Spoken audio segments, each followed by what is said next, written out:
today on Feast on This, we have the internet resident sexpert, Dr. Tara. We're so excited to have you here.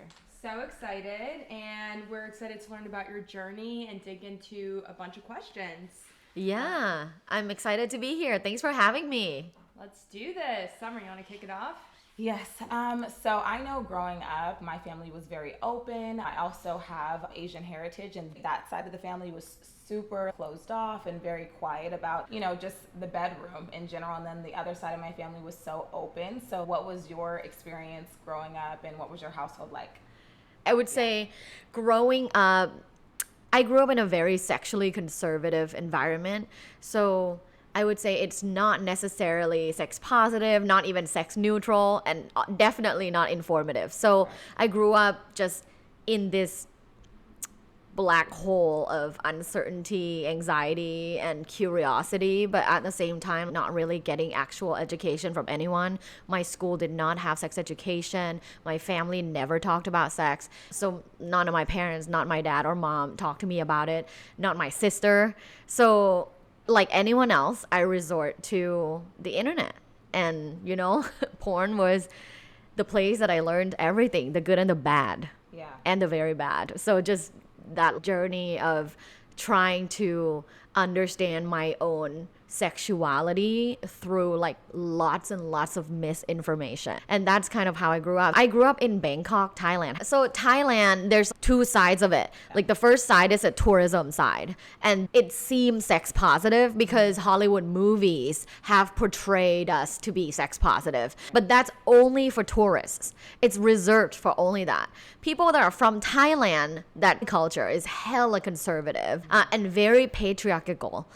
Very masculine oriented. As women in Thailand, like you have much less rights in terms of your own female sexuality or even being in businesses. Like here you see a lot of efforts of having more women CEOs and executives. In Thailand, not so much. So growing up, I actually had a very similar household. Like, we never talked about sex. Grew up in a more conservative family. I learned everything via the internet and or porn. I'm curious to know, like, what led you to want to become a sex therapist and educator? I would say growing up in that conservative environment, I went to an all-girls Catholic school where we had to wear a uniform. The skirt has to cover your knees because, my knees were too sexy. And that was my first understanding of a female body. Right? It's like you gotta cover it. You gotta, like, you don't want to provoke men. You don't want to be showing or assertive. You want to be modest. You want to be submissive. You want to be feminine and soft and caring. Mysterious. And yeah. So that was like my first experience of what body negative was like, being in a body negative culture. And then I went to high school in Finland. And in Finland, everybody gets naked and go into the saunas. Yeah. And they're so body neutral. Like, we sometimes say like body positive, but they don't really care. They don't really talk about it. It's like body neutral, which something that a lot of sex therapists or sex coaches are trying to push forward now is like more like body neutrality. Mm-hmm. Like, let's just not make it a thing. Yeah. In Finland, there was hella body neutrality. No one cared. Everyone got naked. If you're in a family that has multi-generational, like, you can see your dad's balls, like your grandma's tits. It's so normal and so cool. Yeah. And I remember when I was there as an international student, I was like, oh my God, what is this? It's like no one cared. And I thought to myself, like, this is so cool. And why isn't every place in the world like this? So then that was my first almost sexual like body awakening. Like, oh wow, I know nothing. Like, people around the world do different things, and this is a really cool life experience. Then I moved to America and I moved to LA. LA is one of the most sexually liberal places in America, and I would say in the world. Definitely like New York, San Francisco, and LA. So when I first came here, I remember going to a sex toy shop, and it's a huge shop. We had like a ton of toys, a lot of alternative lifestyle toys. And I'm like, ooh, what is this for? What is this like ball with a leather thing for? What is this pig mask for? And I remember being in there, and I was just like, wow, how much more do I not know? But it kind of started my sexual curiosity journey. Like, when was the first time you were exposed to a sex toy?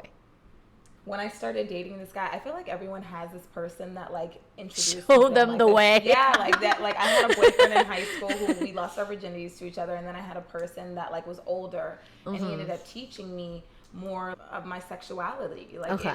it was a little sick looking back. Like okay, was he grooming me? Like, but it was my breakout moment where I felt like okay, and now I can have some fun. And he took me to a sex store, and I was like, okay, this is for this is for that. It was like a candy store for us. Yeah.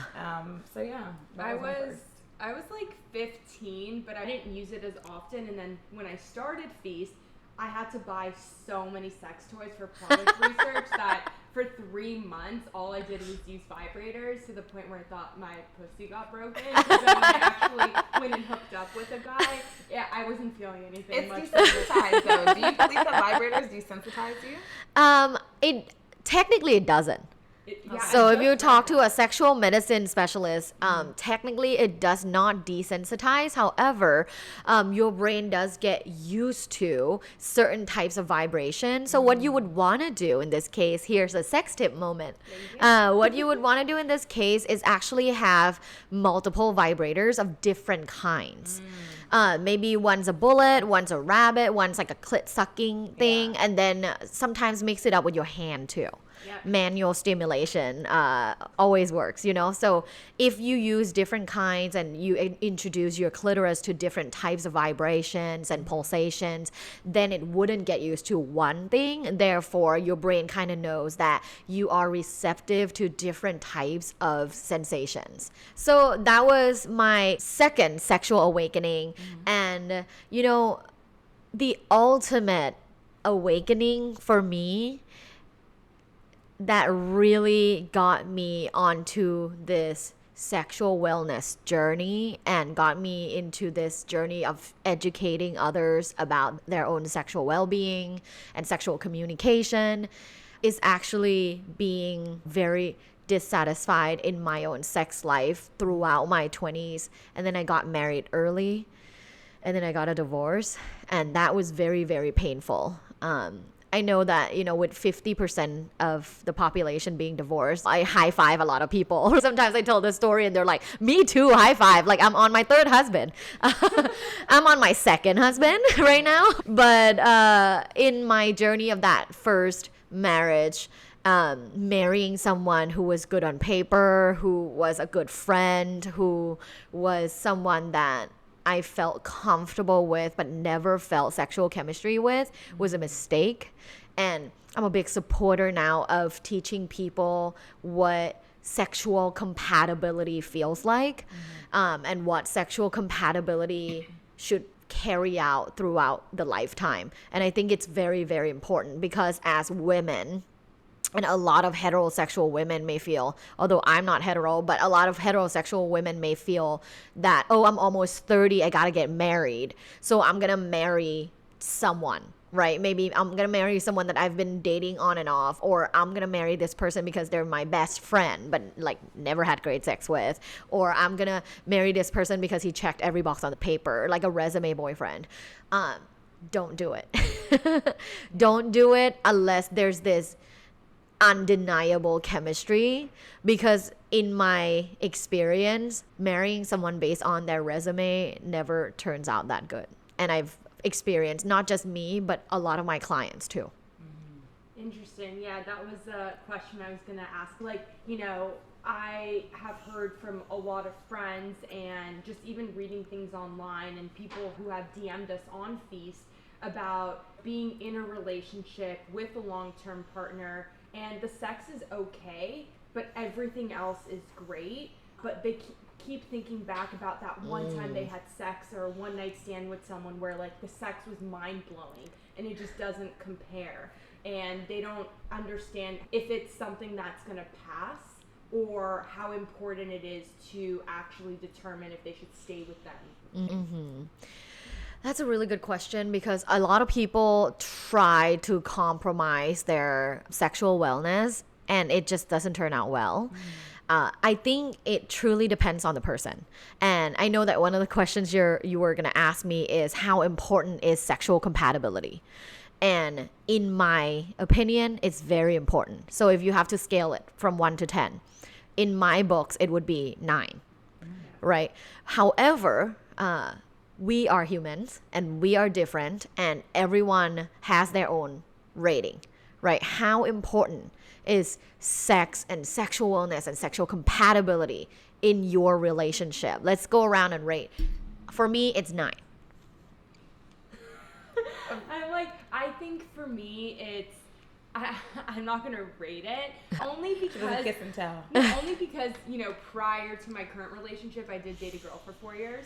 And then, now I'm dating a guy. So I think it's something that the sex is good. Can it be better? Probably. But I think that's something we can learn together. Mm-hmm. And we could educate each other on what we like, what spots to hit, mm-hmm.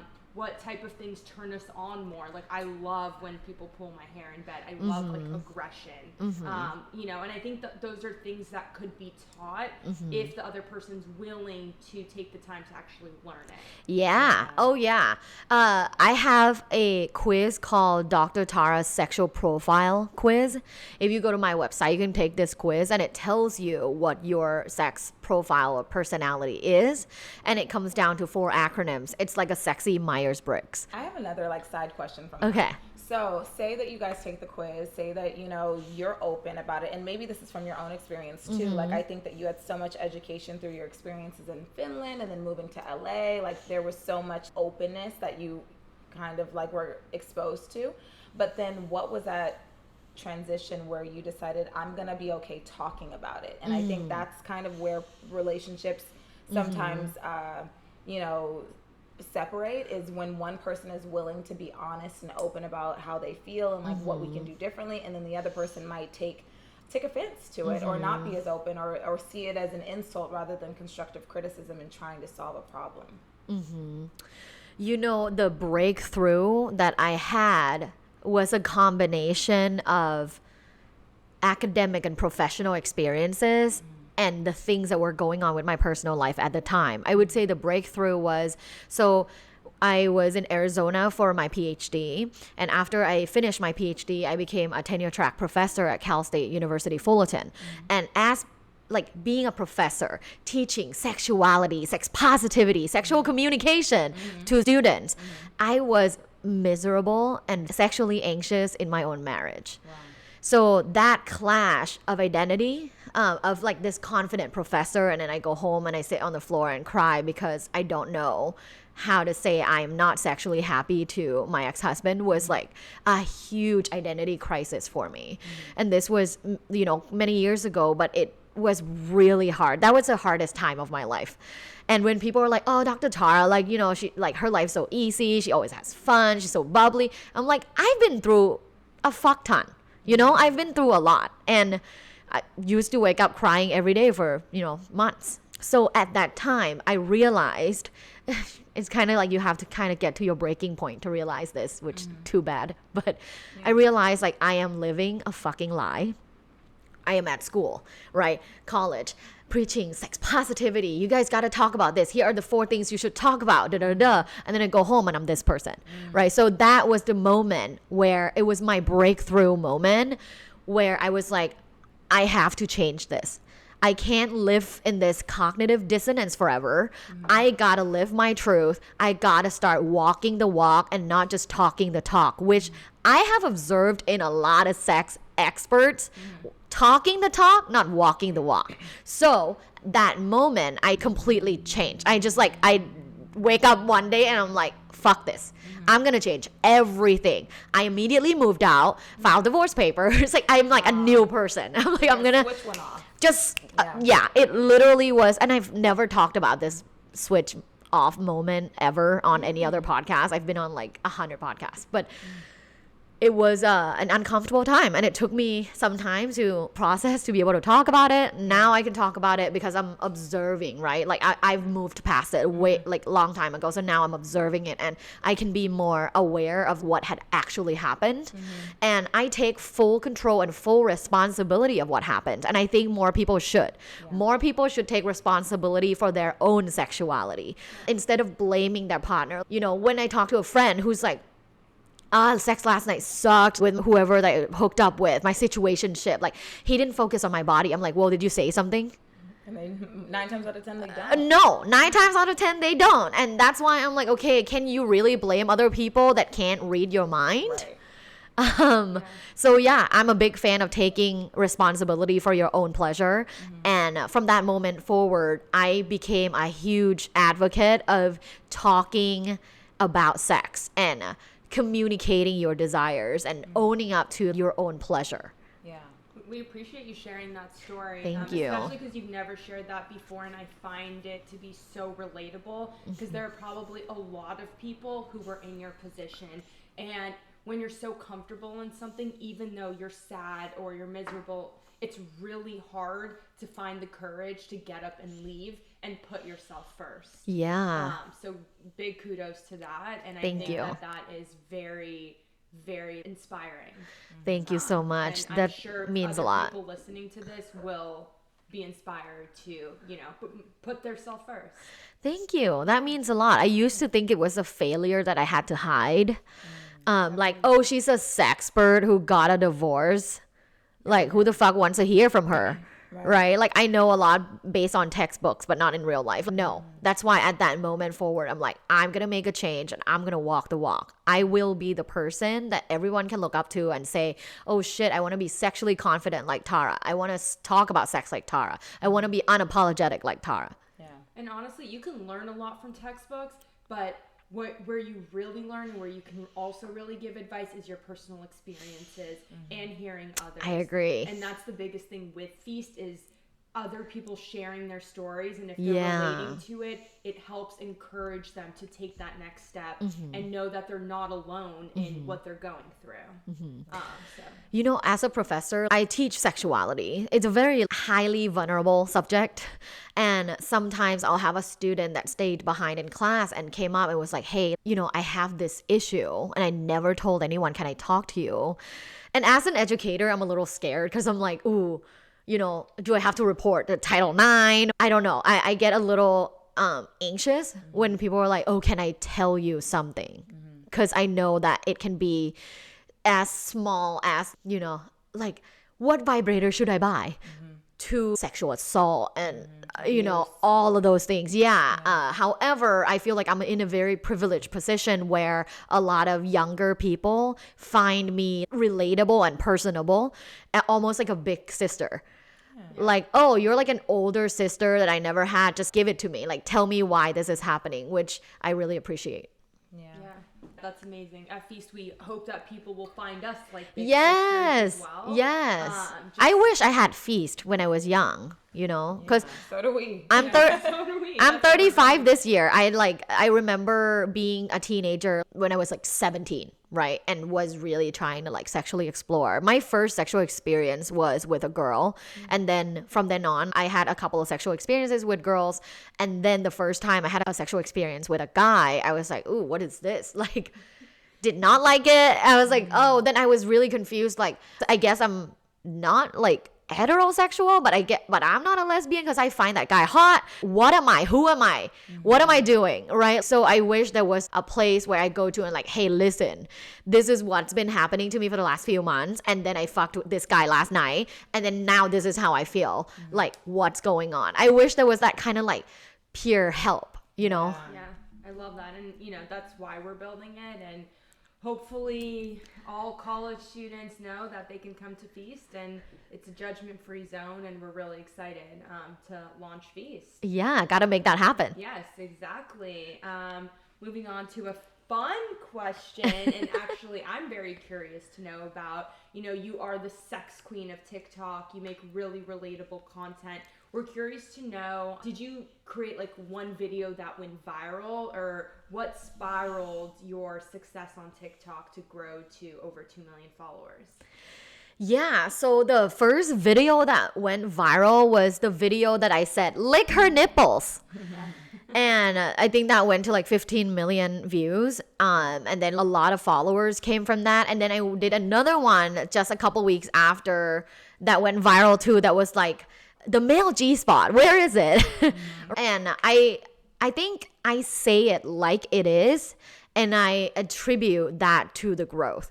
My assistant also helps me a lot with like the edits, because I know on TikTok at the beginning we were doing more like static hold. I would just explain. I'm a professor, so I can explain things for hours, right? But like, how do we get attention in 5 seconds? So we learned a lot together. He's here too. Hi. We learned a lot together, and I think I had learned that the best way to make content on TikTok, especially, subjects like sex, is to use humor and to say it like it is, because no one else is saying it. Right? No one with my credentials are saying it like it is. They're too afraid to not seem professional. I'm a tenured professor. I have nothing to hide. They can't fire me because I'm tenured. So I can say fuck, shit, cock, pussy all day long. And, the university is like, well, we don't like that she's saying it, but it's okay. So I wanted to embody, like, say it like it is, and not use euphemisms. Like, not fucking use euphemism. Use the right words. Why is it that saying vulva, vagina, pussy is like banned? And then we have to say like flower, like he loved touching my flower. Like, what the fuck? That's not real life, and that's not sex. Like, we gotta be more authentic in our language in order to bring more authenticity to the bedroom. Yes. I totally agree with that. I feel like when we record TikTok videos, we're always like, segs. Is it? I know. And it kills you a little on the inside, right? Yeah. I just want to say sex. Like, yeah. I posted a video about, does dick size matter? And I said dick maybe 15 times in the video, and it got like shadow banned and it got taken down. And I'm just like, this is just so, it's not fair. Like, we should be able to talk about these things without it being banned. And I understand that it being like underage, but then those people should just have, those kids under the age of 15 or 16 should not be fed that content. Right. And then we should be able to talk about it. I honestly think that, like, system wise, every app that kids have access to should just have that system already. Like, if you're younger than 16, like, the algorithm just knows not to send any sex related content. If you're 16 and older, you're completely fine. And even some people are leaving like nasty comments on my TikTok and Instagram about like, there's like, my teenage daughter is on like this app. I'm like, is she 17? She's fine. She should be learning this. Because 100%. She's sure as hell not learning it from you. Definitely not. And the last thing you want is for her to be learning it herself. Exactly. Because that's when the bad experience comes in. I feel like people that are maybe like 30 and older, or maybe even 25 and older, like, so many of our experiences with sex are from, our friends, or like from, you said that your first experience was with a girl. I think it's because we're around girls, like, we're around the same sex. So like, we're naturally evolving into these sexual beings. And we have no outlet. Like, we have nobody telling us, okay, what do you feel? What do you like? I think we were talking about it the other day. Like, when did we first start masturbating? Yeah. And I think if you pay attention to children, they're telling you every day, like, this feels good. I like doing this. And we're taught by society to tell them to stop. But like, instead, we should explain it to them. I think that's the importance of sexual education, I agree. I completely agree. When did you all start masturbating? Oh my God. My mom taught me about masturbating right before I went to college. And I didn't really know anything about it because I didn't lose my virginity until like 18 to my boyfriend. So I was very vanilla, like, moving into sex, but I didn't experience it really honestly until our feast vibrators. Like Wow. I definitely had, like I use my hands and Yeah. we had little But the vibrator is no, but like when you have the right vibrator and you know Yeah. how to use it, it's a totally different experience versus somebody saying like, yeah, get that one over there and you just try it, 100%. Yeah. I need to get a hit of this feast vibrator. Oh, it'll change your I'm life. gonna- It's gonna change your life. Maybe I'll do a little ASMR with the feast vibrator. Yeah, different heads, but one of them feels really good on the nipple too. Ooh. when Are your you're nipples feeding sensitive? you- I'm a huge fan of nipple play. I agree. Yeah. Yeah, I think my first time, honestly, someone told me to try like the bathtub faucet. Yeah. So I did too. I was like, Or the oh. shower head. The shower head used Like to that really just pressure. the shower head was then- amazing. Yeah, but then I would get in my head and I'm like, is it stretching? Like, is it causing my Oh, vagina to look yeah. different after a while Yeah. with all the hot See, water on lack it? of education. Right. Yeah. That lack of education, man. It, crazy. yeah. I mean, my sex ed was here's a banana and a condom. Have fun. Like, Right. bye. Nothing about female pleasure, right? Just like here's a dick. Like Right. Exactly. Like this is all you're gonna have for the rest of your life and nothing else. Basically. Right. But and you're like, here. never mind, I like pussy. I like both. I'm fluid. I like both, yeah. I believe you fall in love with who you fall in love with. I feel like everyone's fluid at some point. Yeah. Yeah. Yeah, so we, Allie and I walked around the Grove actually, and we went around asking people questions, and anyone who we spoke to under the age of 18 all identified as bisexual. Yeah. So we found Makes that sense. really interesting that like anyone over the age of 18 was very a little more hesitant to identify. Yeah. But anyone who we spoke to that was under 18 was very open, like they were so confident about being like, we're bi. Yeah. Oh, this is why I freaking love Gen Z, because there's just so much more openness and acceptance versus like I'm an older millennial. Like we're like the confused generation because the people older than us are totally different. They're sexually conservative. Then it's us. We had internet half of our lives, right? Like when we were kids, we did not have the internet. And then we were teenagers, we had the internet. And then we had social media when we were in our 20s. So it's different, like you guys grew up with so much information, and I think kids are just more informed, like, oh shit, I don't have to be this. I'll be everything then. Like I'll be everything until I figure whatever out. Exactly. Right? Which I love. And in terms of being a bisexual, I'm gonna share another kind of vulnerable thing, but I used to feel like an imposter almost saying that I'm a bisexual, because they're like, oh, then why do you only date men? I'm like, okay, you're not educated. There's sexuality and romantics. So you can be hetero-romantic, bisexual, or you can be, hetero-romantic. You can even be aromantic, like no romance. Aromantic, but pansexual, right? Like it's two different things. Like when I experience romance and romantic relationship with a man of whatever sexual orientation, it's different from me feeling sexually attracted to women, which I have always been. But, some friends or acquaintances like made fun of me before, like, oh my God, you just want to claim you're bisexual. I'm like, well, you know nothing. Right. No. And anyone can claim whatever, so shut up. So at some point, I was like, okay, I'm going to say I'm hetero-flexible because people are more comfortable with me saying that that's me.